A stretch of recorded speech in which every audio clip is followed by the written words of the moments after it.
Andy Park started off drawing comics for Image Comics founder Rob Liefeld at the age of 18, then took Lara Croft Tomb Raider from #1 selling video game to the #1 selling comic book in 1999, before going on to illustrate Marvel's mutant line of comics with Weapon X, Excalibur, and then to the dream title of many a comic book artist, the Uncanny X-Men, working alongside the legendary Chris Claremont. But for Andy, it was going to the Art Center College of Design that gave him new tools to bring his imagination to life, leading him to the world of a new art vocation known as the concept artist. First at Sony on the God of War video game franchise, to the role he has now as visual development director for Marvel Studios. Going from huge comics to iconic video games to the biggest movie of all time with Avengers Endgame, Andy Park has had an incredibly exciting career, and on this episode of The Hyper Room, we take a look at his career from chasing down Rob Liefeld across Southern California for an internship to helping devise the look and feel of the hit Disney Plus show WandaVision and upcoming films Black Widow, Shang-Chi and the Legend of the Ten Rings, and Thor, Love and Thunder. My name is Casey Lau. On the Hyper Room podcast, I talk to the creative icons in the pop culture industry about how they create and produce the things we love, consume, and collect today. All episodes are available at www.thehyperroom.com. So, put down that book you're reading on chaos magic and join me and Andy Park inside The Hyper Room. The Hyper Room. Hey Andy, how you doing? I'm doing great. Thanks for having me, Casey. So why don't we start at the very beginning? What is your relationship with comic books when you were growing up? I discovered comic books. I'm an 80s kid, so I grew up, Saturday morning cartoons and afternoon cartoons. But so I always loved all that kind of stuff, like Transformers, G.I. Joe, Robotech, all that kind of stuff. And in middle school, junior high, that's when I discovered comic books, because I grew up in Orange County in California. It was a new kind of town in Anaheim Hills. So there wasn't a lot of places to get comics. So when I discovered comic books, that's when I fell in love. I remember still where I was, what I saw. It was the cover to Iron Man number 200. And I was just blown away by that cover. It was drawn by Mark Bright, inked by Bob Layton. And from that point on, I was hooked on that character, and I collected everything he was in. The first appearance of the Silver Centurion armor, right? Exactly. It was because I was aware of comic books and Iron Man, what he looked like, but it just didn't interest me. But when I saw that Silver Centurion armor, I was like, "What is this?" It was like silver and red and bulky, and they were definitely targeting us who are fans of Transformers. I really believe it, because he did kind of look like a Transformer. Yeah, I mean, it's called the Silver Centurion, so there's a little bit of like a samurai feel to him, and yeah. I just took to that look and the artist, and then I started collecting West Coast Avengers and anything he was in. I just collected it, but nobody drew him like Mark Bright and Bob Layton. And then eventually, started expanding my repertoire of what I was reading, from Spider-Man to Avengers and then eventually the X-Men titles, and then Excalibur. Those felt a little bit more adult, more mature, darker. And yeah, I just fell in love. And then that's so interesting. I haven't heard many people come into comics through Iron Man. It's usually X-Men or Batman or something like that. But Iron Man, that's quite interesting. I mean, I love reading those as well, but I don't hear people go, "Yeah, I saw Iron Man. I fell in love with comics." You know what? For me, there's something about robots and just like the mechanical suit of armor that I've always loved. So back when I was watching cartoons, like I mentioned, like obviously Transformers, G.I. Joe, they had all that gear. And then if you remember shows like Captain Power and Silverhawks and obviously Thundercats, and there's other ones it's not coming to mind what they're called. I think they were called Centurions. Yeah, called Centurion. Yeah, and where the armor flies onto them from some satellite. So anytime it had that kind of like armor going onto you, so it's like it's different than like Spider-Man or the mutants, where they just have these inherent powers. But it's something where anyone can put on this armor and become this superhero, and just the look and feel of like armor and kind of robotic feels, I think, or a feeling of being robotic or suit of armor, that one just really appealed to me. So I think that's why Iron Man just kind of, I gravitated toward that kind of look. So I have an Asian background, and my dad used to fly to Asia a lot and bring back a lot of these, giant robots, Shogun warriors, right? So I feel like, for Asian kids growing up, maybe we leaned a bit more into like this kind of robot fare than like a Superman character. Did you see a lot of these characters when you were growing up? No, see, that's the thing. That's why I said you're one of those, because I would hear of people or have friends where like they had connections in Asia.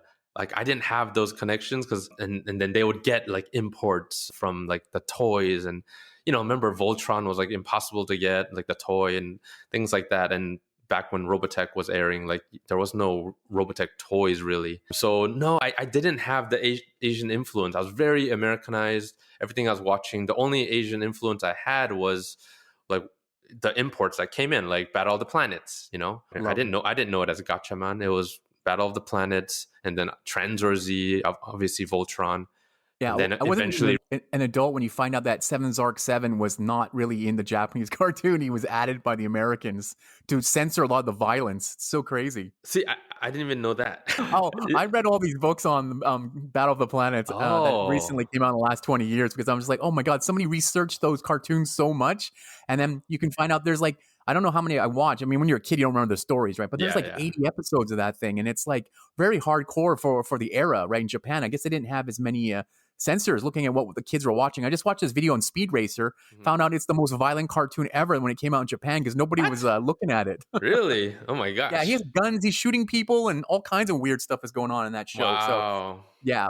Yeah, so for me, I know they did that a lot for the American imports. They spliced and pieced anime together. Like for me, like Robotech, right? I got into that. I didn't know it was like spliced together from 3 different animes, exactly. And that's why for me, I still I joke with my friends. I don't really recognize Macross because I still to this day haven't watched Macross.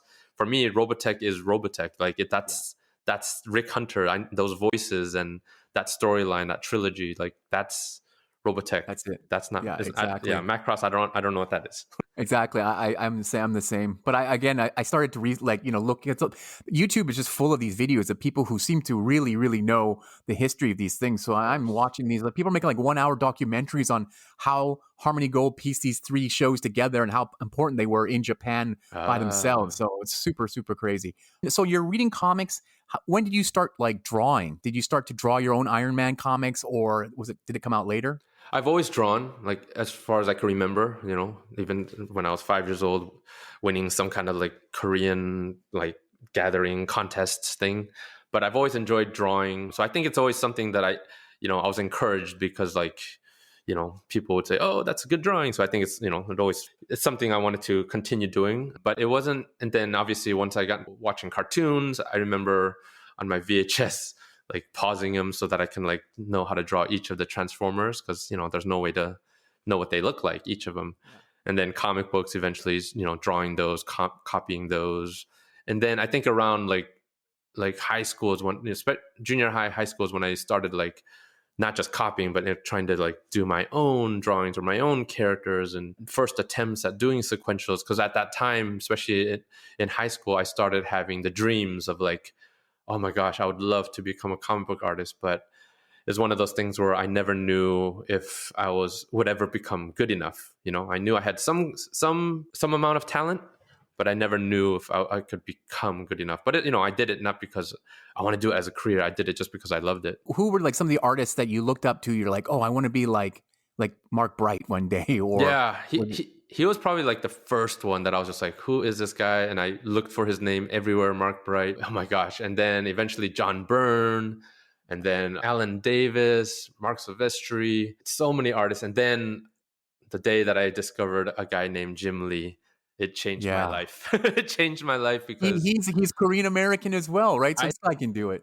I wonder if I wonder if I knew that at the time because Stan Lee. I knew Stan Lee wasn't Korean, so maybe he was an grandson or something. But quickly I did find out that he's Korean because at that time that's when like certain like those magazines would come out like Wizard and then there would be little like interviews to highlight the artist. But once I discovered Jim Lee's artwork and his X-Men stuff, and that was it. I obsessed over his work. I throughout high school, I had a Jim Lee wall. The biggest wall in my room was dedicated to him and his artwork. And yeah, I followed everything he did, every article, and he was my idol. That's amazing. Oh, Yeah. even down to my parents knew it, and they would like cut out Korean newspaper clippings of his interviews, and then I'd put that on my wall. I'm like, oh, even my parents, because they don't know comic books, but they know Jim Lee. That's crazy. That's amazing. That's so cool. That's so cool. Well, for me, like being Canadian, it was a big day when I found out John Byrne was from Canada and Todd McFarlane was from Canada. Yes. So There's a lot. There's a lot from Canada. Yeah. So funny. So if because you live in California, you must have access to the San Diego Comic-Con and other kinds of comic shows where a lot of professionals show up. Do you start to show your samples off, or how do you get into comics at this point? Yeah, I didn't really know about conventions, growing up. So the first San Diego Comic-Con I went to was in my junior year in high school. So that was 1992, I think.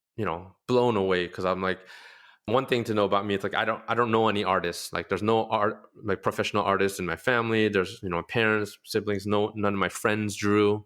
So it's just kind of something I did on my own. But so when I went to Comic-Con for the first time, and now I actually got to see professional artists and watch them draw, like I was just like the little kid in a candy store. And in particular, I remember going to Artist Alley, or I don't even know if it was considered Artist Alley at the time, and seeing two artists that I've never heard of before, but I just like gravitated towards their artwork. And I remember standing and watching them draw.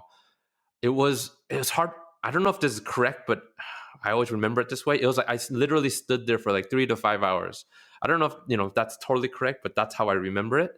And I was a shy kid, so I didn't even like talk to them. But their names were Richard Bennett and Aaron Weisenfeld. I don't know if those names ring a bell, but yeah. And they were new in the industry, so I've never seen their work before. Eventually, they got into Wildstorm and did like awesome stuff with Jim Lee.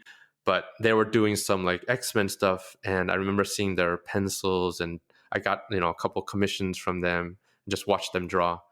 So that was my intro into like the professional world of comic books. And then so like a good Korean American kid, I graduated high school, and then I went to UCLA over in Los Angeles. And it was after my freshman year, I decided to go to Comic-Con for the second time in my life and actually bring my portfolio, because as I mentioned, I didn't know any artists. I didn't know how good I was or was not. So no internet back then. Oh, no other things going on. It's just you and a piece of paper, right? Exactly. Just me and a paper, and my mom telling me that I'm good. But I love you, Mom. But I need a professional to tell me, like, am I just is this a pipe dream, or is this something that's actually possible? So what are you planning to study at UCLA? I went in as an art major, and I was very ignorant. Again, there's no internet. So I went in not realizing that when you go to a university like that, art major means fine art. So I quickly realized, like, I remember I took one drawing class, and I was doing like some life drawing. I'm like, yes, finally I get to learn about anatomy and everything I want to learn. And I started drawing the figure, and the teacher would come over to me and say, don't draw what you see, draw what you see. And I'm like, what the hell? So basically he was trying to get me to not to do representational art. And for me, I'm like, that's when I knew, like, I want to do representational art. I don't care about, I'm just not a fine artist. I don't see things, on that deep level, I guess. Yeah. So I brought my portfolio, through the years, I like amassed a total of maybe like 4 sequential pages, because by that time there was Wizard magazine and all that kind of stuff. So there was those Brutes and Babes, Bart Sears, and eventually Greg Capullo had his art classes. So those were like gold for me, right? Because I'm like, oh my gosh, professional actually giving lessons. So have you ever seen the Stan Lee book, the How to Draw the Marvel Way? Was that in your repertoire, or Wizard is the main thing? No, definitely. Before Wizard, there was How to Draw Comics the Marvel Way, which was my Bible for everybody. Yeah. Totally my Bible. But I had that, and then I don't know if you remember, Bart Sears used to have a contest, and the second annual contest he had, it was you have to do a 3-page sequential story of Batman versus Man-Bat. So I actually entered that during my freshman year in college. And funny enough, I won second place on that one. So I was like, oh my gosh, like that was insane. to actually, get that kind of encouragement. So that was part of my portfolio that I brought to San Diego Comic-Con. So I went there on my own, and there was, by that time, Image Comics was a huge thing. They were superstars, so all my dreams were to get into Image Comics, right? So I went directly to the Image line, and you're waiting like 2-3 hours just to get in. And strangely enough, as we're getting closer to the front, you could see, okay, I don't know who those people are that are critiquing the portfolios. They're probably editors now that you think about it. Yeah. When I got to the front, it was actually one of the founders, Rob Liefeld himself, was actually doing the critique. So I'm like, oh my gosh, this is Rob. He's looking at what's going on in your mind? I can't even imagine running into Rob today. Like all the stuff I've read all the time. Now you're about to show him your art samples. Like what is going on in your head? I mean, I was like 18 years old at the time. I'm like nervous as heck. I've known of his work, fans of like all the Image founders, and he's right in front of me. So I was just like nervous as heck. I probably didn't say anything. I just, handed him my portfolio, and he started looking at it.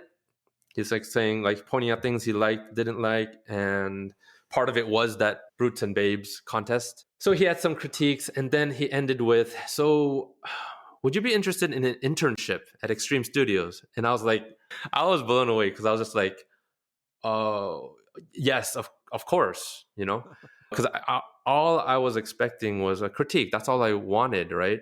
Yeah. But to be essentially offered, a beginning of a job was like beyond my imagination of what could have happened.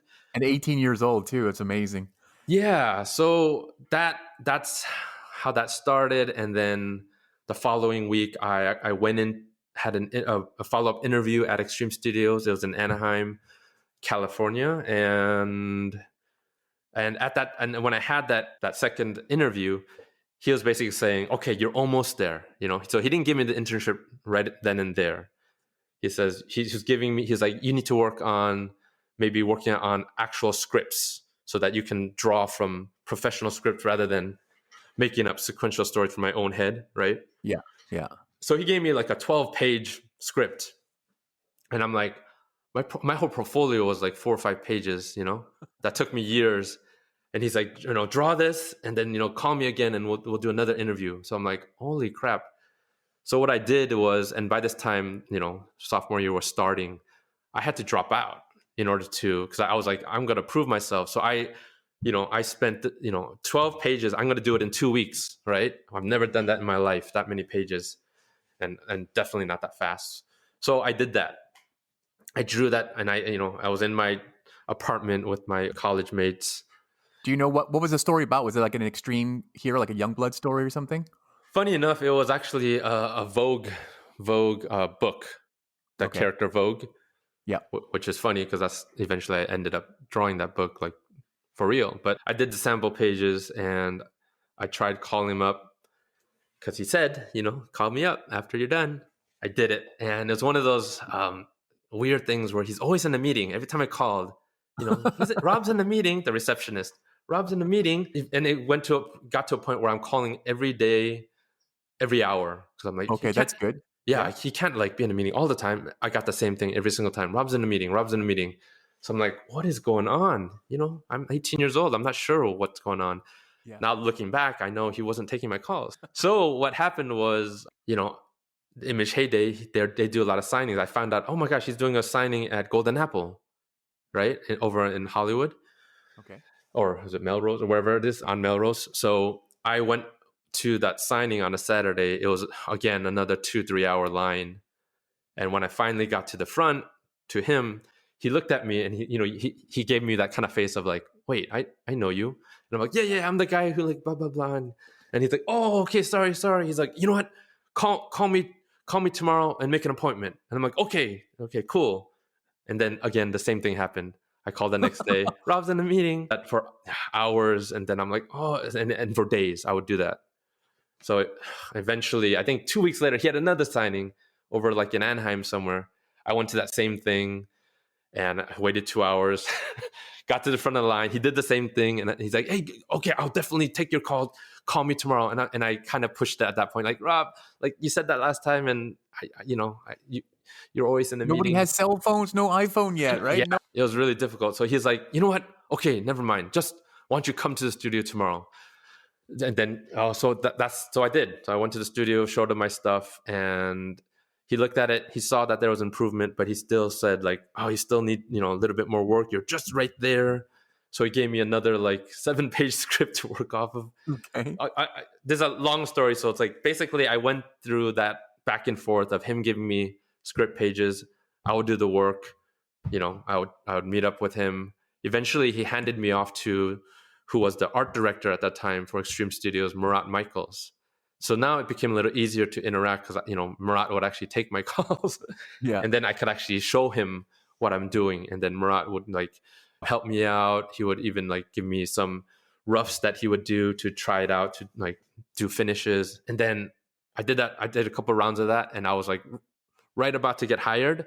And then I got that call from Murat saying, you know what? I'm so sorry, dude. Like, Rob just decided he's not hiring anymore. And I'm like, oh, so that was like basically like 4 months of back and forth, right? Okay. Yeah. And so, I was defeated, but at the same time, I'm like, you know what? I'm just going to go back to school. Like, that's what the original plan was. I'm going to graduate UCLA, and then I'll try to become a comic book artist. In the meantime, I'll try to get better. So that's what I was determined to do. And then I think it was like a month or two later, I got this call or a message. It was from Murat. I called him up and he says, you know what? Do you still want to work here? And I'm like, yes. He's like, come in on Monday. You're hired. And I was like, oh my Lord, as an intern. So basically my job as an intern is you're thrown into a bullpen of like 20 young artists, Pat Lee being one of them, as we talked earlier. And you're just trying to get noticed. So you're doing pinups, you're doing drawings, and you're just trying to get noticed by Rob. And that's how that all started. So I got hired at the age of 19, and I was blown away because I couldn't believe that it was actually happening. Wow, I've never heard that story. That's amazing. That just shows you how much perseverance is such an important part of getting a job, not just probably in comics, but anywhere, right? I mean, that's some intense dedication to getting into when you have a little bit of influence from some big time comic book person. You're so close, and then really you could have just given up. I mean, lining up at those signings already, that would have been like 2-3 hours already. That's amazing. You did it a couple of times and you finally got in. That's incredible. Yeah, so, I think like I get some inspiration from back in the 80s, 90s. I was a big fan of Jean-Claude Van Damme because I was really into martial arts, and I took martial arts and all that kind of stuff. And I remember hearing his interview of how he got in. It's a very Hollywood kind of story where he found out where some producer or director was going to be eating dinner. He went right up to him as that director was leaving, and he jumps and does that famous helicopter kick right in front of his face. Yeah. And then he gives him his card saying like, I'm Jean-Claude Van Damme or something like that, right? I didn't do something as ridiculous as that, but essentially that that just kind of. So we have to thank Jean-Claude Van Damme for Eddie Park's career. Exactly. That's almost my inspiration, like persistence and just kind of do things that are almost embarrassing, but you got to do it.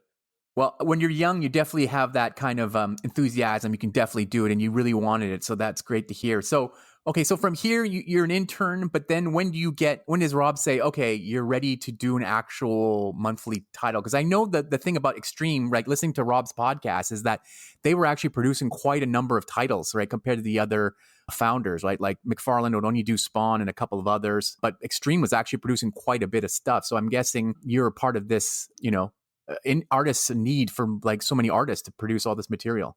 Yeah, totally. I remember I was drawing every day, just doing pinups, with a bunch of different artists, becoming friends with them. It was so much fun, hanging out, going to lunches and fooling around. Like everyone's like in their early 20s, I was 19 and it was just crazy, crazy time. But 3 months in of doing that, I did this one pinup of a character called Riptide. It was a young blood female character. And how that happened was I was just drawing, and then inker named Jonathan, he passed by. I always make fun of him because we're like, we're like best friends now. But back then he didn't talk to me until he saw that drawing that he liked. So I'm like, I see how it is. I'd prove to you that I'm good enough to be your friend.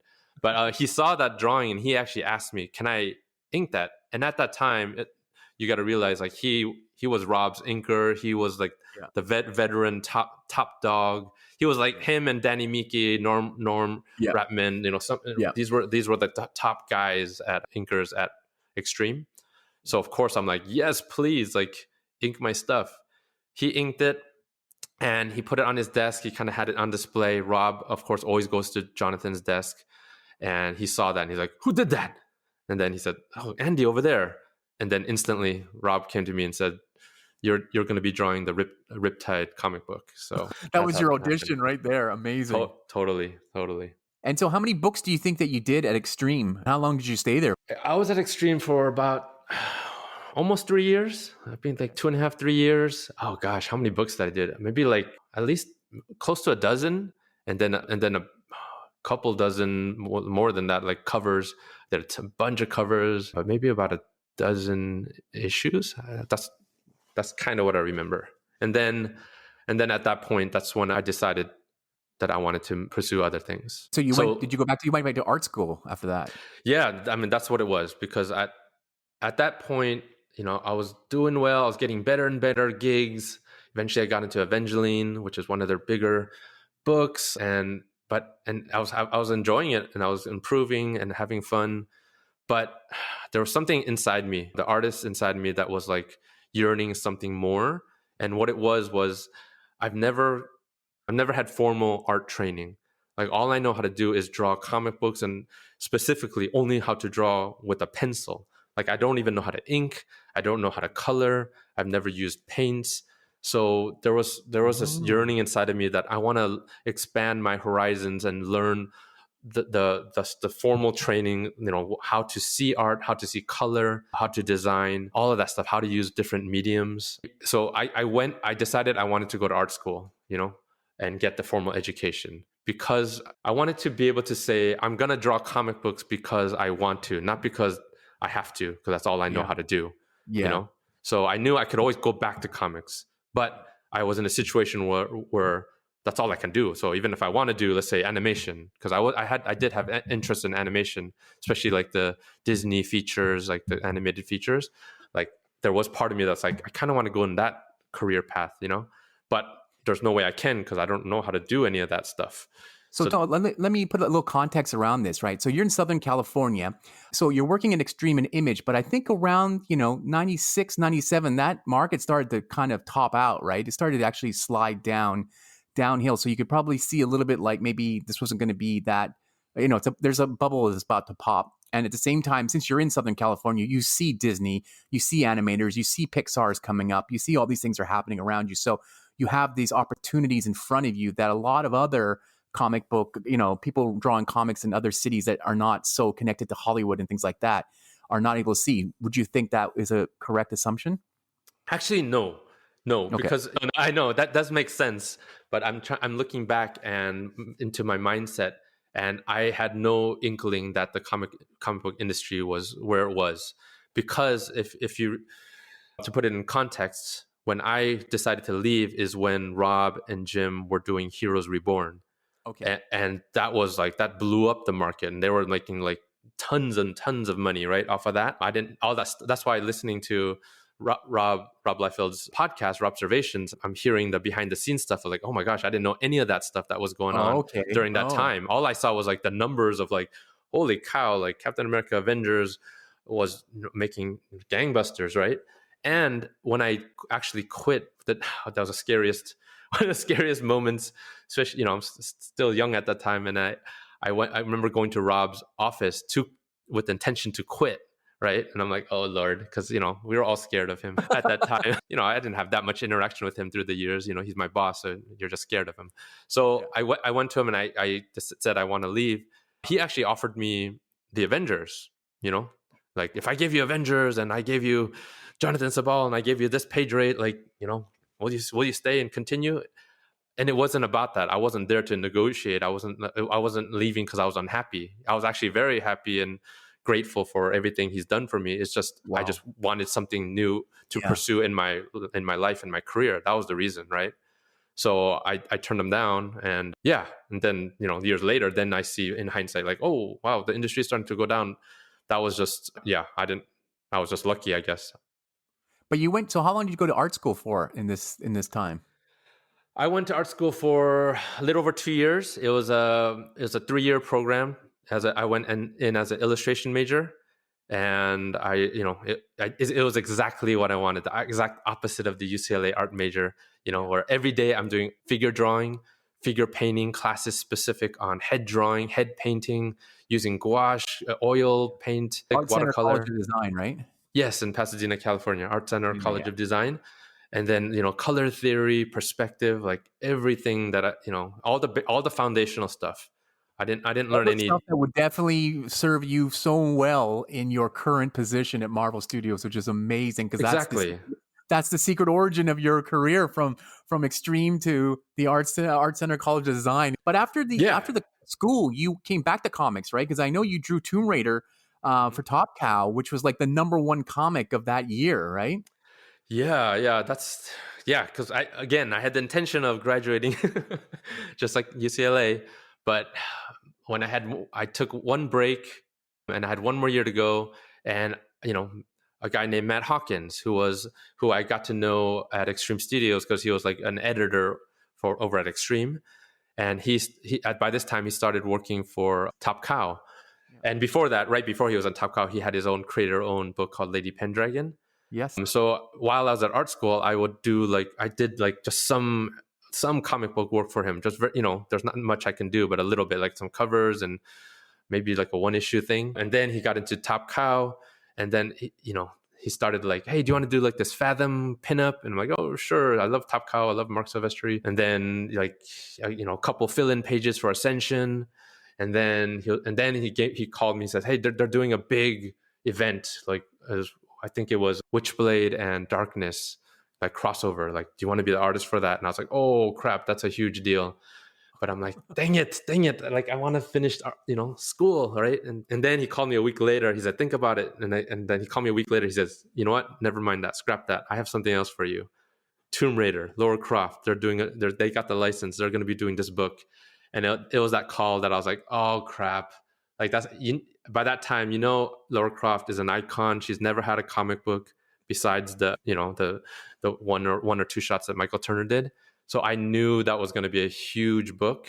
Yeah. So it was one of those opportunities I couldn't pass up. I knew it was one of those books that would, I've done comic books for a while for Extreme, but I'm still relatively unknown in the industry.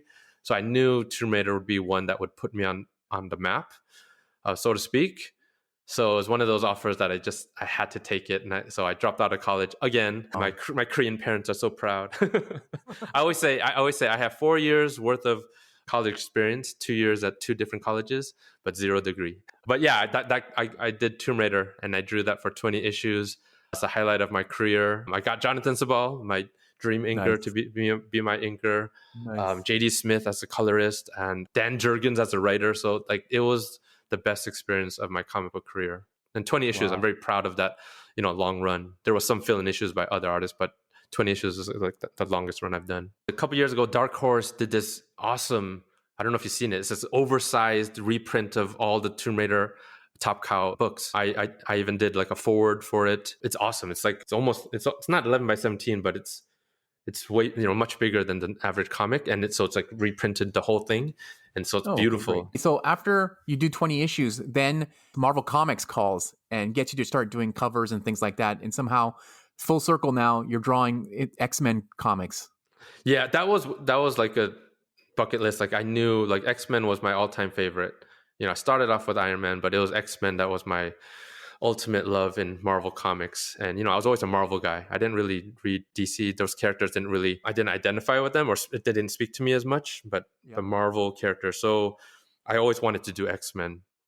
So I started doing covers for Excalibur. I became the cover artist for a new series with Excalibur as the title, and I did covers for Weapon X. And then I got the call like saying, hey, because at that time I was doing, I should bring up, I started having the inkling, or just kind of that yearning again of like, I want to do something beyond comics. Because after art school, doing 2 years of painting, drawing, all that kind of stuff, and then I jumped to Tomb Raider. For the next 2.5 years of doing Tomb Raider, I only drew with a pencil again. I never touched color or painted or anything. So I was really like I was like, oh my gosh, I really want to do like full illustrations. Like I just had that desire in me, right? So that's why I started doing covers for the X Office. So that's what, so I was doing full illustrations for the Excalibur covers, all that kind of Weapon X. And then they gave me a call saying like, hey, do you want to do some three issue fill-in for Uncanny X-Men? And that's ultimate bucket list for me, right? Yeah. Because that was my ultimate Who book. was writing it at that time? Yeah, and it was written by Chris Claremont. So I'm like, Nice. yes, I will do it. And Alan Davis, my favorite artist, at the time was the main artist on there. So intimidating as heck, but I had to do it. So I did the 3 issue fill in, and then they even asked me if I wanted to do more. But by that time, like I've already decided, like I want to pursue another career, especially specifically in concept art. Because by that time, the internet was really flourishing, and then my eyes were being opened to like, oh wow, look at this new career that you never heard of called concept art. Because video games are getting more sophisticated, so there's and those kind of artists are becoming more visible. Artists like Justin Sweet, different artists.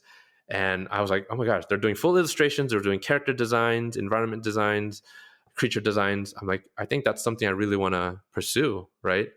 So I was determined to make another switch in my career and to become a concept art in video games and eventually film, because I'm more interested in film than a video game. I mean, I can see from your work at Marvel Studios and the stuff you did on video games, it seems like, because it's so painted, it looks like it's very time intensive. Is it take you longer to draw those or draw pencil a comic book? Oh, interesting question. I'm trying to think. Well, one comic book page would take me, because I was never fast, so it usually took me 12 to 15 hours to do one page on pencils. To do one standing character concept design usually it could take a day, usually I would say day to day and a half to do one design, and then from there you're spending the next several days doing iteration upon iteration of variations of designs. Oh, interesting. But the comic book page, the 12, 15 hours, is that in one sitting or is that 2 days? No, one sitting, because you got to do essentially a page a day. So that's the thing about comic books. Like it was so much fun, but I'm putting in hours. Like all my friends know that. Like I'm not at my table and drawing into the night. Yeah, that's what I've always thought about. It takes a long time to draw a comic book page, and I'm sure the money is bigger coming out from a piece of concept art, right? Because it's doing it for a larger final product than a monthly comic book.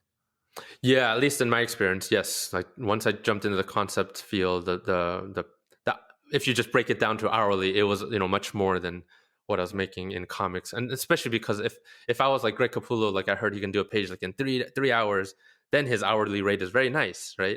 So the faster you are, the better it is in comics, right? Totally, it could be equal. Yeah, because for me, it's really hard. It was really hard for me to be able to produce 12 issues a year. I remember for Tomb Raider when I started, I think I was doing 10 in the beginning. I was doing 10 issues, and then the next year, I was like, "This 10 issues is very grinding." It was a grind for me, so I requested like, "Can I like do less? Maybe do like 8 issues a year, and then other people can do some fill-ins." So because I was pushing it, but because of that, I'm making less money, right? Yeah, that's why I feel like a lot of people move from comics into video games or movies or animation, things like that, right? Because the money is for the time spent, right? Yeah, I think especially a lot of my Extreme Studios mates during those times, a lot of them went into animation, and a lot of them became storyboard artists, because that's a natural progression. Like you could actually show your comic book work and then start doing storyboards, versus I knew I couldn't show my Tomb Raider work and get a concept art job. I needed to build a whole new portfolio. So I was building a whole new portfolio while I was doing Tomb Raider and the latter part of Tomb Raider, and during the X-Men stuff, I was like on the side doing digital paintings to build up a whole new portfolio. Okay, so let's talk a little bit about the role of the concept artist. I think a lot of people have seen the Marvel Studios art book, so we know what's inside there. I've seen a lot of Jon Favreau Iron Man documentaries. He's got all these Adi Granov paintings on his wall. What is the concept artist job and the mission of this role inside of a film or a video game? The job of a concept artist is to actualize and visualize ideas that are just either on paper or in somebody's head onto paper, on as a painting, as a actual visual that the directors, producers, everybody can look at and be like, that's cool. That's if it's a character, that's what the character can look like. So it really solidifies the vision of, whatever project, because it's just like a book. You read a book that doesn't have a cover, that doesn't have a painting for a cover, and you have your visuals in your head, but what one person, how they pictured, this character can be completely different than another person's, right? So the concept artist is there to actualize, that visual, whether it's a character or it's a scene. It could be a storytelling moment, whatever the design needs are. Before we jump to Marvel, I just want to quickly go over the video game stuff. So like say with God of War, so you're working with the producer or the director of the game, and he or she is saying, okay, I want the main character to be white. He's got a goatee and a big sword. Is that how it works? Or are you just like, do they just say, okay, just make a cool character and we'll pick one of the best ones you come up with? I wasn't there for God of War 1, so Charlie Wen. Okay, yeah, so he was already designed, but I guess the other characters in it, yeah. So yeah, God of War 2 is when I came on. So for example, like they, because we're based on Greek mythology, they're like, we're going to be doing Poseidon, so knowing he's, water-based, all that kind of stuff. So that's all they tell you. He's going to be. That's what I want to know. That's what I want to know. So that's all they tell you. Okay, we're going to do Poseidon. You know he's the water god. Go for it. And then you come up with a bunch of ideas. Exactly. So yeah, me, and not just me, like me and a whole group of bunch of artists are all at the same time doing our own takes on whatever character, or if it's a Minotaur, if it's a Cyclops, we're all doing our version of a Cyclops and trying to be as creative as we can and giving them as many options as we can. So it was crazy because imagine you're working on average 10 to 12 hours a day, and every single day you're spending time on, let's say, in one character. At Sony, it would take literally a month just to get one character that you see on screen, no matter how small they are, to get that approved. So they're putting so many hours. Why? Because of the director. It's all because of the director. The way I can't speak for other video game companies, but it was the culture that was built over at Sony Santa Monica, starting with Dave Jaffe, and then on God of War 2 with Cory Barlog, where I don't know, it just took so long to get any character. I remember one of the artists, a guy named Dwayne Turner, who used to be a comic book artist as well. Yeah, he was working on a Cyclops, and he was very close to getting it approved, but then he spent like 2-3 weeks, again 12-15 hours a day on the Cyclops belt buckle. So he just did like belt buckles for 2 weeks, and you're just like, why? Especially this is like what was it, PS2 at the time? Yeah, exactly. That's what I was going to ask you. The artwork is so detailed, but then it's only a PS2 quality graphics, right? Yeah, it was too much, but it was just the culture that they had over there. So it took a long time just to get something approved.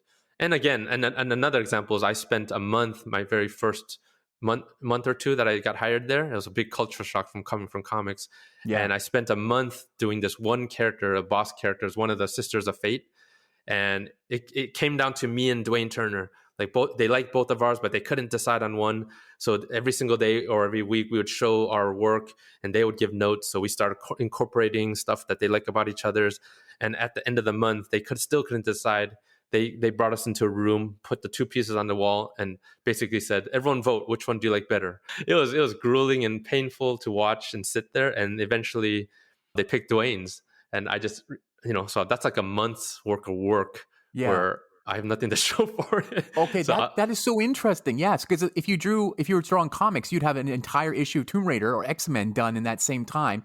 Here you have a one piece of art that may or may not be used, but it seems like it takes as much effort to do, which is correct. But I mean, I've heard advertising. In advertising, it's very similar, right? They put a lot of effort into pitches, and they don't win it, and it just goes. And then all these great concepts are just gone to the wind. What do they do with these used concepts that you came up with? We in order to comfort ourselves, we would say to each other, at least there's an art book. So at least the only consolation you have is that it'll be in the art book. Oh my God, that's so hilarious! Yeah, this was even before social media, so it's not like you could even like post it yourself, Yeah, there's no Instagram for you to show. At least I worked on this. And what are the rights issues on these things? Did they? I guess that since you're an employee, I guess they own all that stuff. So you couldn't monetize it. But can you sell like a print of this artwork? No. Okay, so that's it. No. It's all completely owned by the company at that point. True. Yep. Okay. Yep. Interesting. Okay, so I guess I can see now that it looks like you worked here for 5 years. So you kind of dealt with it for 5 years before you moved on. Yeah. Eventually, I got into more of a leading position, in God of War 3. So, and through the years you learn the ways, and then getting more and more approval. So, eventually I did design Poseidon for God of War 3 and a bunch of other characters. So, when it does get approved and you see it in the game, actual realized come to life, like that stuff is like, that feeling is like hard to describe. It's very surreal, and yeah, just like the stuff I do now with at Yeah, Marvel. but when you draw a comic book, though, when I open the front page, it says drawn by Andy Park. When I turn on the video game, I don't until the end of the game, I don't know that you're a team of 50 that designed the characters. Is there a different feeling about that, about the ownership of being able to more control the comic book than it is to control the design credit? Certainly. It's very apples and oranges. Like comic books, there's a satisfaction of you put in all that hard work, and in just a couple months, it's gonna come out on the Yeah. shelves, for better or for worse. You're gonna get the credit. Your name's gonna be there. People are gonna know you. In the comic book world, it really is about the talent, right? Like that's what sells the product. Is the writer and the artist, correct?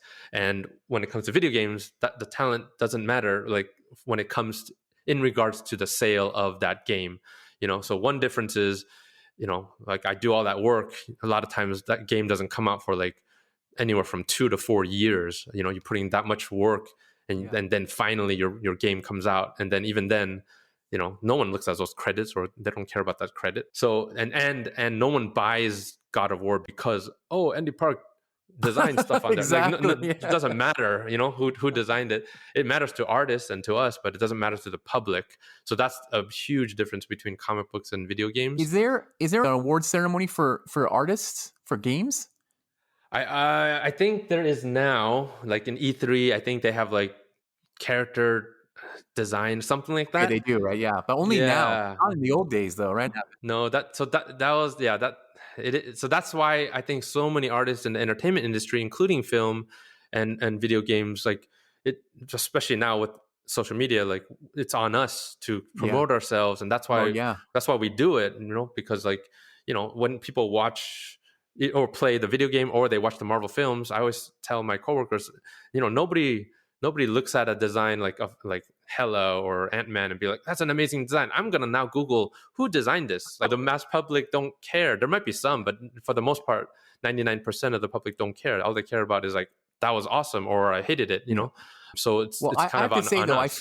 I feel like the Marvel Studios art department is getting a little bit more cachet though. I mean, a lot of people know there is a department though for this because of the art books that came out. What do you think? Do you think that's because of you guys? Do you think it's because of the movies, or is it like maybe a company thing that says, yeah, we're gonna promote the art department? Because I saw you and the whole team at Lightbox the last year. It was in person, and I was like, wow, this is amazing to see all of you together talking about the craft in front of other aspiring artists. Like the 18-year-old you is sitting in the audience watching you as a professional today, working in the dream job of what these kids want to do. Because these kids didn't grow up on comics. Kids are like all digital, grew up in Photoshop. Who do you think is more responsible for getting you guys a bit more name recognition? So everything starts and ends with the president of Marvel Studios, Kevin Feige. Yeah. So just the whole history of the formation of Marvel Studios is unique in the Hollywood industry, right? And what they've achieved is unique and unprecedented in Hollywood. From the early days of the first film, which is Iron Man, and then Jon Favreau, the other guy that I definitely want to give credit to, like who. If you remember, he had a MySpace page back then. And whose artwork did he have on there when it was known that he was going to be doing Iron Man? It was Adi Granov, right? Yeah. So they were looking at Adi Granov's artwork even before, they hired him. And then eventually they decided to, hey, maybe we should just hire this guy, right? Exactly. Yeah. And then another guy named Ryan Meinerding, who's the head of our department, they hired him. And and then another guy named Phil Saunders. Those three were instrumental in that very first film in figuring out what does this look like. And they were usually, what happens is concept artist just does the artwork and then they get laid off. And then the costume designer or the practical effects house For at that time, it was Stan Winston was doing the actual build of the Iron Man suit. Usually, concept artists are gone at that point; they're not needed. This was a different situation where they started getting embedded with that company, Stan Winston, and they were there day after day, fine tuning, figuring out what does all the Iron Man suits going to look like from the Mark 1, 2, and 3. And Marvel saw that. They saw like, oh wow, that was really beneficial to have the initial guys that did the design, on paper, to actually, be there hand in hand as they're making the actual builds, right? So, and then eventually Ryan became instrumental in coming up with the look and feel of Captain America. Eventually they hired Charlie Wen to work on Thor. And it was through those movies that they decided, and they gave the reign to both Ryan and Charlie, like, hey, you guys should start or should form a team, and basically we want to hire you guys full time, not just as contractors. Because one thing to know is in film, concept artists are almost all freelancers. There's almost no such thing as full-time jobs in film for artists. So they were making a new mold, a new paradigm where like there's going to be a visual development department at Marvel Studios, knowing that they're going to be creating like a whole universe of connected films. So, and that, that started with Kevin. So that's where, Ryan and Charlie, they called me up because we all worked on God of War for years over there. You from Sony as well. Well, yeah, Charlie was like the head of the department at Sony, creating Kratos and everything. And then Ryan came in as a freelancer just during God of War 2. So that's when we first met him and were wowed by this amazing talent. And then he left and started working on Iron Man, and then eventually brought over Charlie to work on Thor. They started, got the okay to form a team. They called me up. I was the first one, that got hired for that team. And that was 2010. This is my 11th year at Marvel Studios working on all the films. And the first film I worked on over there was the first Captain America.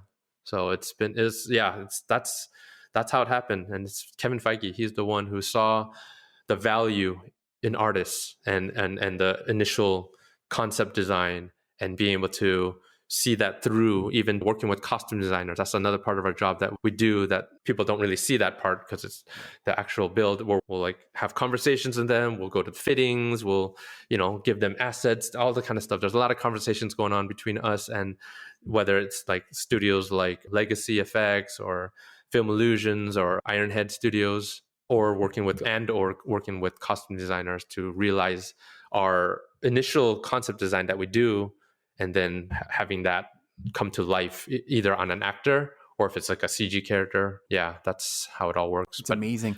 It's Kevin Feige, man. He's the one who sees the value in the art, in the artist. Well, I think he obviously sees a lot of value in the comics as well, right? He's a comic fan himself. Before he's even a filmmaker, he's been doing a lot of the Marvel movies, right, as a producer on all the other ones that came out before Marvel Studios started. So I guess he saw a lot of like what worked, what didn't work, and probably the problems that were happening behind the scenes that he could fix once he was in charge. And it seemed like he has definitely the vision. And it's interesting that you point this out, because I think that is one of the advantages of having its own universe, is that you can keep a lot of the staff on. So there's a look and feel that, crosses over across all the films. So you, at 2010, when you came in, you started working on Captain America, the first Avenger. Did you knew that they're going to do the Avengers, the film, of all of them together? Yeah. And that's specifically why I got hired, because, I worked on Captain America, but it's pretty much on the tail end, and I did like one day on Thor. But I got hired specifically knowing, okay, Avengers is the next film. That's going to be a monster of a movie. So they're going to need more artists. So how big was the art team at that time for Avengers? I got hired, and it was mainly us. It was us three that were full-time. And then Phil Saunders was working on the Iron Man design. So for the first 6 months, like, because I remember I got hired and it was pretty much one character a week. So all three of us were like, okay, this week we're going to work on Captain America. So we spend a week doing as many Captain America designs as we can, fully painted, fully like with the actor's likeness and everything. And then at the end of the week, we show it in a meeting, and then the next week we're doing Thor. Next week we're doing Hawkeye. So that's how it went for those first 6 months. You guys designed the Avengers Captain America costume, like the new one, right? I mean, we all did passes, but eventually, like, Ryan was the one who did the final design, who got the approved design. Okay, so and I just want to also clarify this, because I also want to know. I think the audience wants to hear. So what is the sequence of events here? the script is written first, and then you guys come and get involved with the director to start designing the characters? Every movie is a little different, but because we're in-house, very often we start even before there's a script, even before there's a director. Wow. So yeah, like on Guardians of the Galaxy, we started before there was a script, before there was a director. We didn't know the tone of the film. Kevin Feige just came into our office and said, can you guys spend 2 weeks doing Guardians of the Galaxy designs? We just go at it. So, but he knows what the team is, right? Because there's Guardians of the Galaxy is a lot of different characters, right? But they know they're going to do these specific characters. Yeah, he told us there was the modern iteration. So, they told us which characters were going to be. On Avengers, I'm pretty sure we started before there was a script. And, knowing... So if there is a director, then we, sometimes we'll sit down with them and just like, so, Avengers, we might have a meeting and be like, there's a lot of iterations. Are you looking more Ultimates? Are you looking more, classic Avengers? What are you looking for? But this was one where I don't remember if there was that kind of meeting for the Avengers. But I'm trying to think if the only characters we didn't know. Let's see. We knew Scarlett Johansson. She was already in Iron Man 2. Was there any character that we didn't know who the casting was? I mean, that happens all the time for all our movies. Like, we're working on these characters before they're casting, right? So, yeah, I've done plenty of paintings where I'm trying to cast them myself. Yeah, exactly. I've seen the art books. Yeah, they're always like some unknown person. So I'm like, it must have been at this point you don't know who's cast, but then later on you do because then they look exactly like the actor, right? Well, a lot of times we'll have to change it, because we can't like have other actors, we don't have the rights. That's right. That's right. So we have to change it up.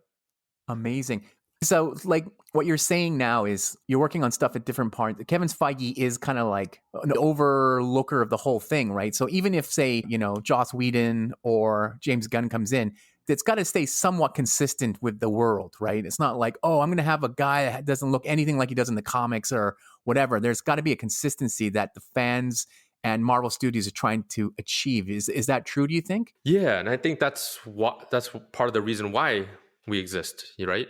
Yeah. Because at least from the creative side, obviously the leadership side, they're all the same. The same people who did the first Iron Man are still worked on Endgame, right? Starting, of course, with Kevin, and same with the art team. Like the core art team, is the same art team that worked on the beginning films over 10 years ago.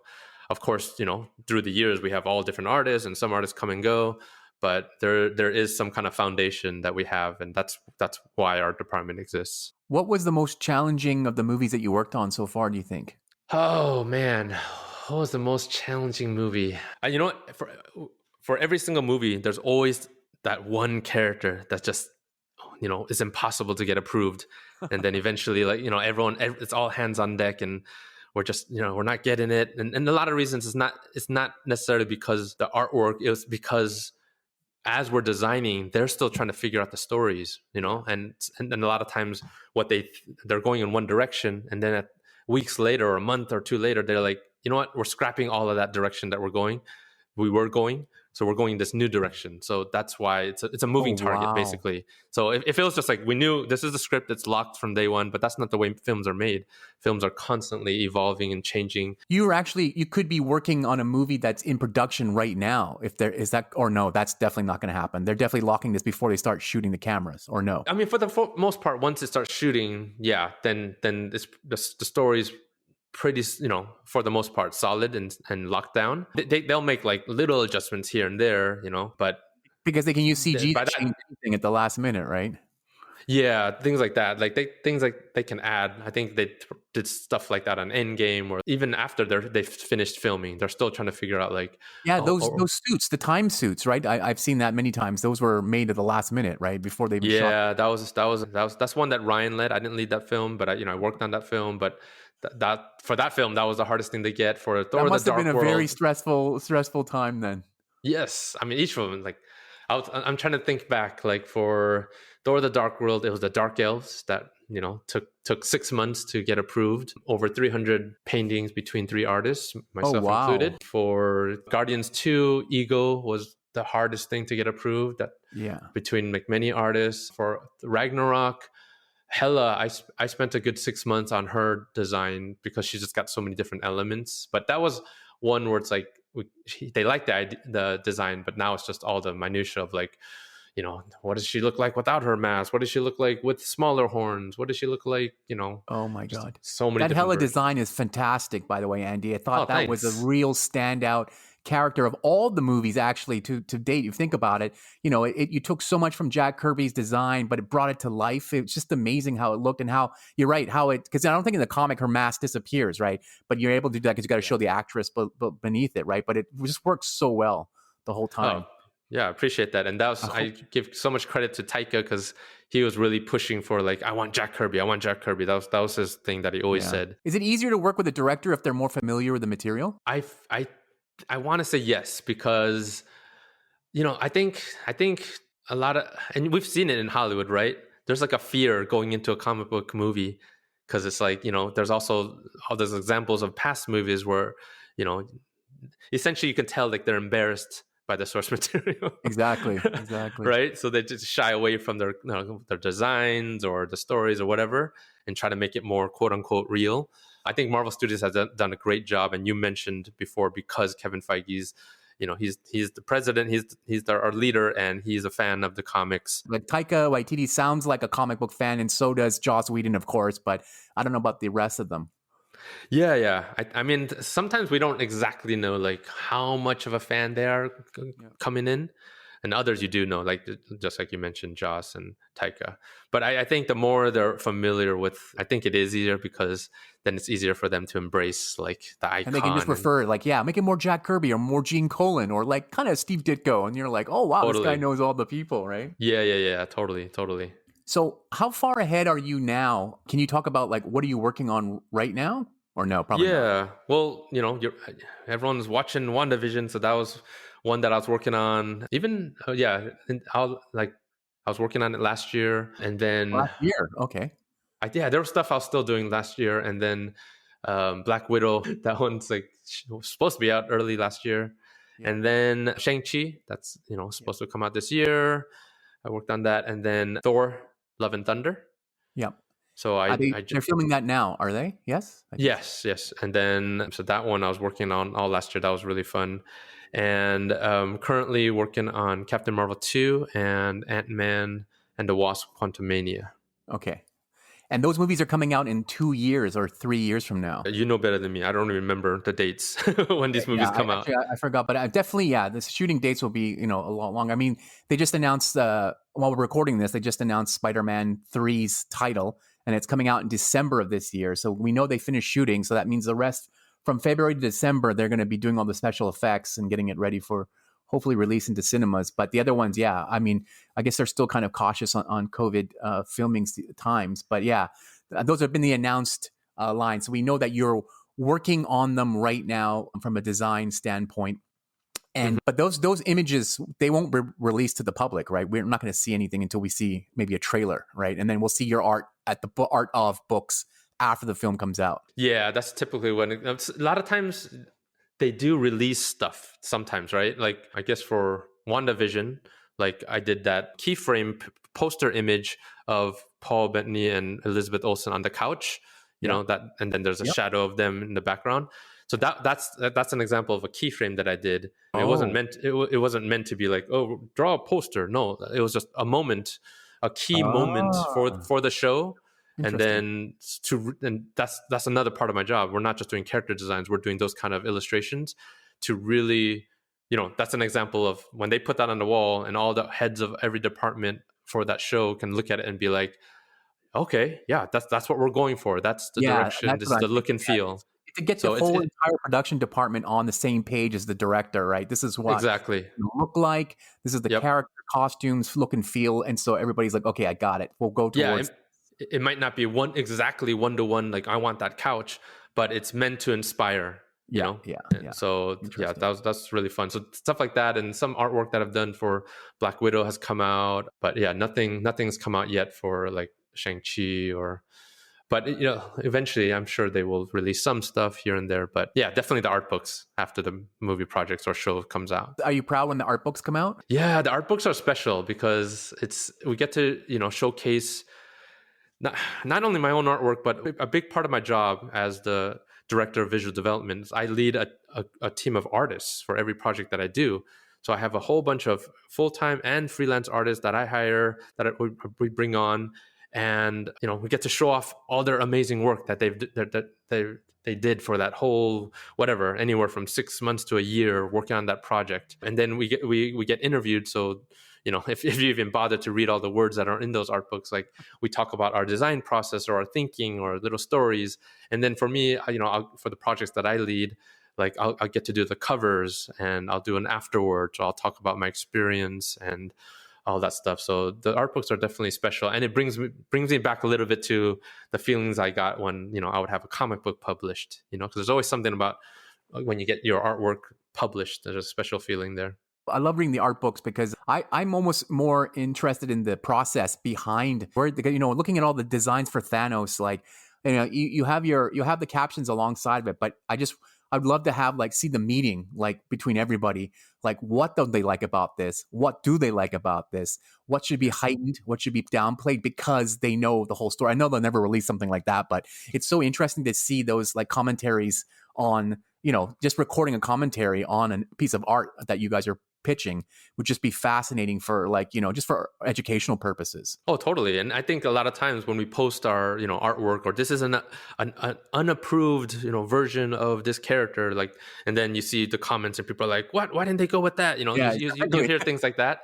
But at the end of the day, when you look at the art book and you look at all the amazing artwork that all these artists have done, they could have picked any of them and it would have looked great on screen. Agreed. So it's not about what's better than the other. It's more about obviously it's subjective to the director and Kevin Feige's their taste, but it's also specific to the story that they're trying to tell. There's a reason why, there's, people will say, why does this character have this or doesn't have this from the comic? Usually there's reasons, there's some story reason. I wish people knew every ins and outs of those kind of conversations. And we do tell a lot of that kind of stuff, whether it's, through our talks like this or interviews, art books, our social media, we'll talk. I'll try to give little stories or little insight, things that I know that I can share. There's stuff that I can never share. You should definitely probably even personally record those while it's still fresh in your memory, right? It's true. Because, if you look through those books, you said you do interviews and then a writer takes it from there. But those, I think the education factor of looking at some of these, the process is just super interesting especially because the Marvel movies they're going to be around forever. Like the kids watching it today are going to watch it again in 20 years and go, this was like the Star Wars of today. It's just incredible to have that kind of thing. And then I think Lucas has done a good job of archiving everything that they did into every little piece so that you can pick it apart for future generations. I was going to say I should do my own park observations. You should definitely behind do the that. scenes. Yeah, I think it's great. Even if you just keep it private until maybe you retire, then you release them, and then it's still great to listen to. So you say you manage a whole team. So can you talk a little bit about what does your day look like pre-pandemic? Going to the Marvel Studios office.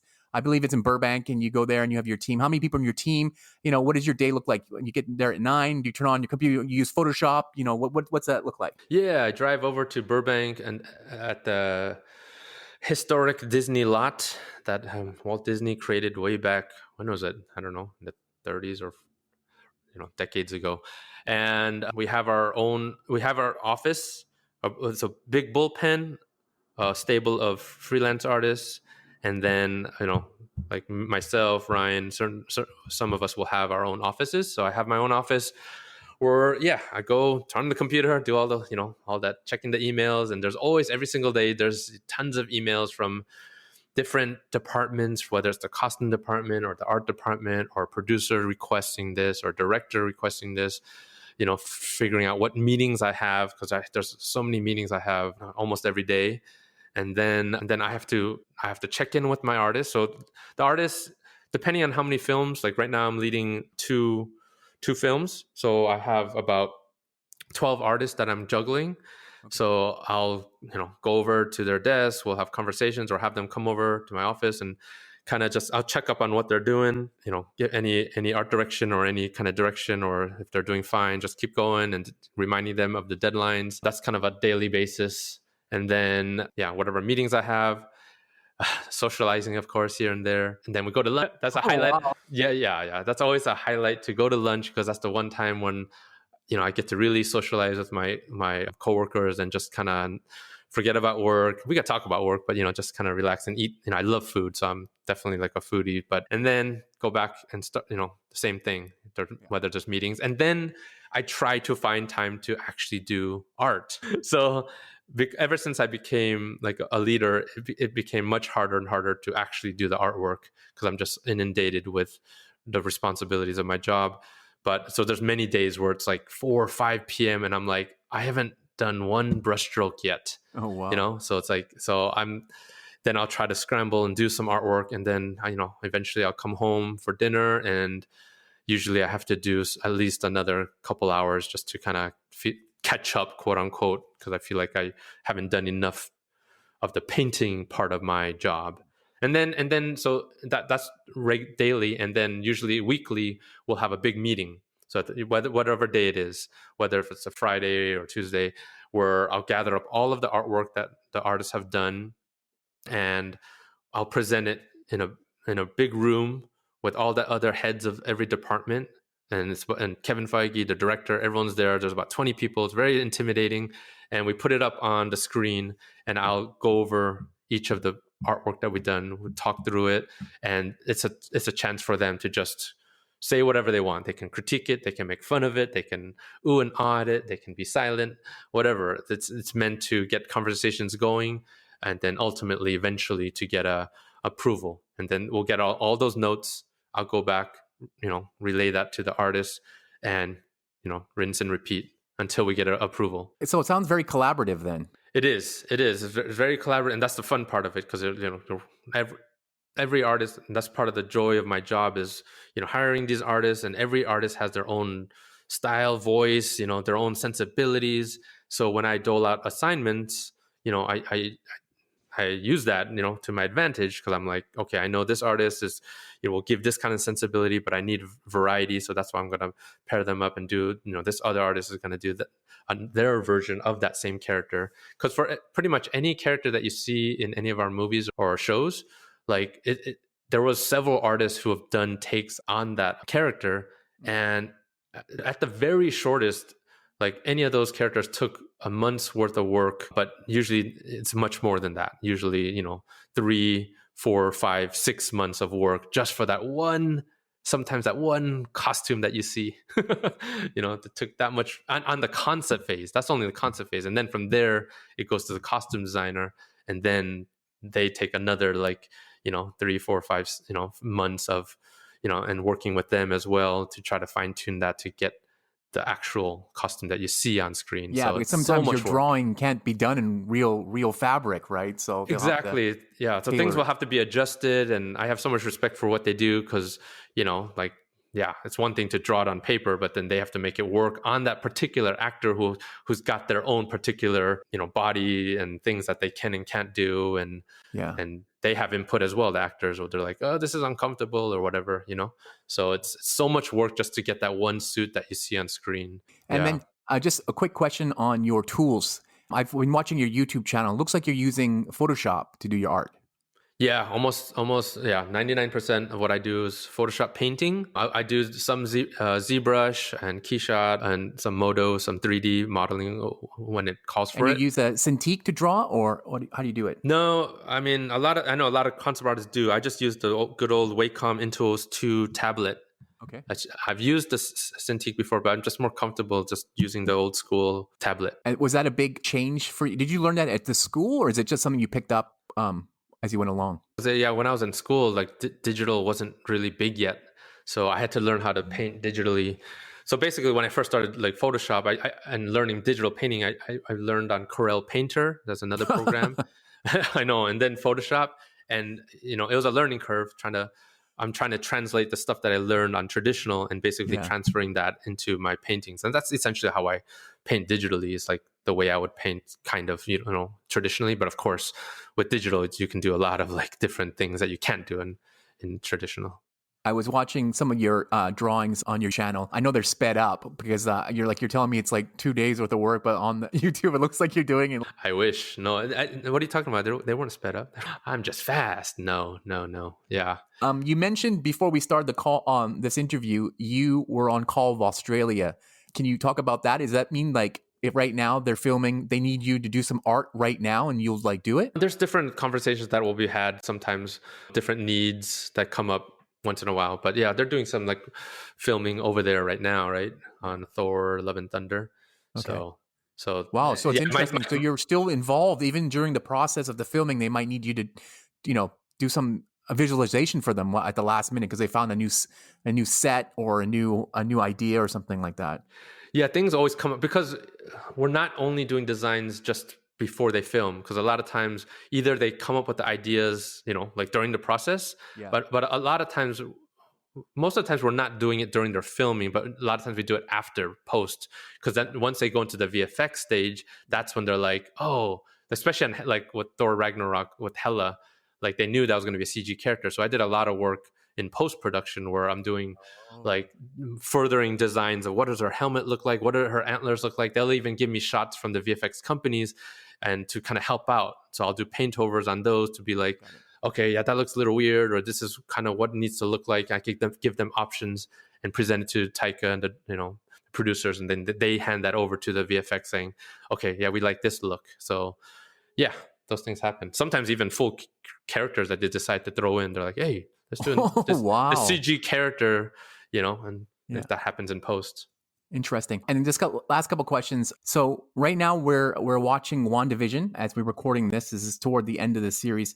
The shows look super expensive, so I can imagine that Disney is going all in on these shows. Is it the same amount of work? I mean, it doesn't. I guess it's not the same amount of work because there's not like 1,000 characters and Infinity Stones running around. But I guess you're applying the same art philosophy to the shows as you do the movies, or is it easier because it's a TV frame show? Yeah, you're pretty much spot on. It is the same thinking, same type of work, but yes, it is usually like less characters. Like WandaVision, there's less characters to design because there's not as many like superhero looking or villain kind of looking characters. It's more real world, so that's going to fall under the costume designer more. But when it comes to WandaVision, that was a lot of work because it required a lot of keyframes. So we were more focused on keyframes, and because of the high concept of that show, that's actually one of the harder shows or projects that we've worked on for our department because of that. Because we're like, trying to communicate like the weird, like that, the hex that they're in and all the different, weird effects that happen. And like that, I mentioned that keyframe that I did of them sitting on the couch. It looks so normal and mundane. That was actually probably the hardest keyframe I've ever done in my almost 11 years here, probably because it was just so mundane. So it required specificity, of like, it had to look like that 50s era, every object in there, they're posed, the shadow, every element in there took so much like back and forth and work. Versus, I have a comic book background. The easier ones are two guys or two characters punching each other. That's easier.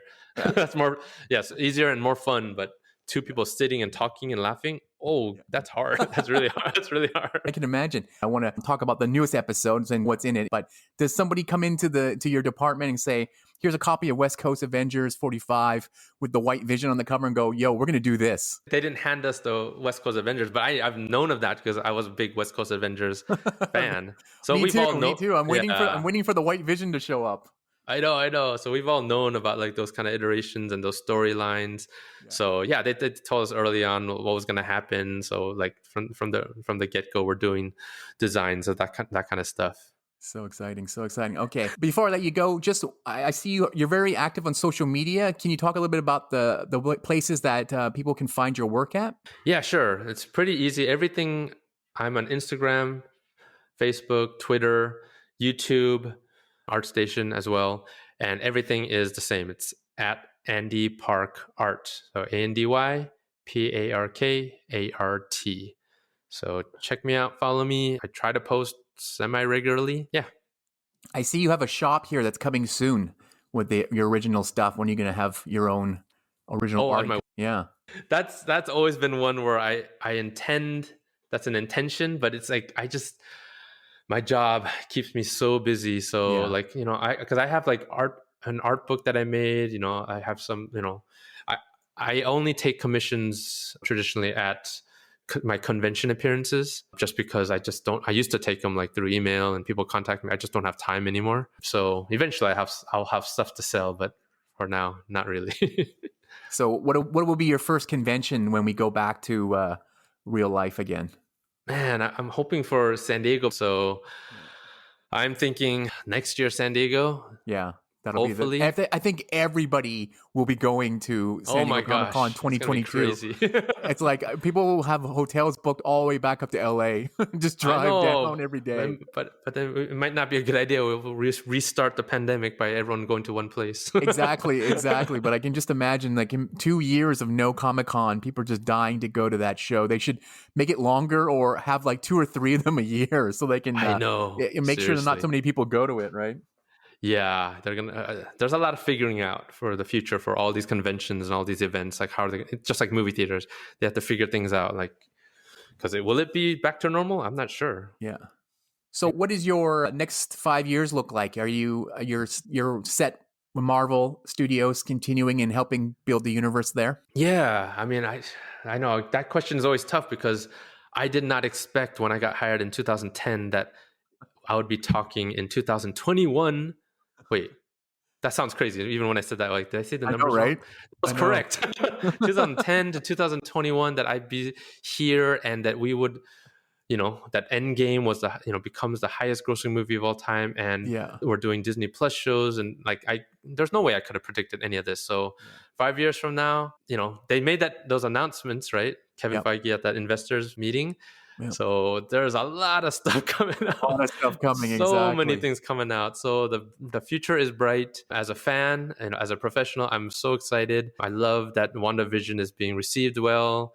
It's getting people talking, and it's a new form of storytelling. And that's, for me, why I was so excited about it, because in a lot of ways it feels in some ways more like a comic, versus a movie. It's more like an event, but being able to do the long form storytelling to really dive in and get to know these characters, that you can't really, do that in a movie. It's hard to do that kind of story. So it's an exciting time. I think we're all excited, and I think we're just everyone's anxious to see like the next stuff, and that's why all these predictions are like, this is gonna happen. So it's exciting to see. But people just have to be patient. Things are happening. Look at the past 10 years. Good things are coming. Excellent. That's a great place to end it. Thank you so much, Andy. Hey, thanks so much, Casey, for having me. Appreciate it. That was an incredible interview with Andy Park. Links to everything we discussed on this podcast can be found at thehyperroom.com. You can find a link directly in the show notes of this episode. And while you're there, please consider subscribing to the newsletter to get the latest new episode launches and other pop culture news delivered weekly to your inbox. Check out all the episodes on thehyperroom.com and follow us on Twitter, Instagram, and TikTok to get the latest updates. Thanks again for listening, and catch you on the next episode of The Hyper Room.